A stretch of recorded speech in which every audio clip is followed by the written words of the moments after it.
बड्या उद्योगपतींच्या कर्जाप्रमाणे शेतकऱ्यांचंही कर्ज पुनर्गठित करा. काळ्या आईची सेवा करणाऱ्या शेतकऱ्यांना दिलासा द्या.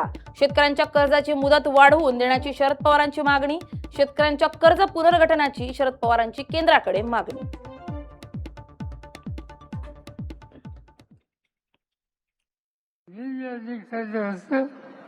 ती 6 लाखावर आली. इथं सांगण्यात आलं थकीत कर्जाचं पुनर्वसन करावं.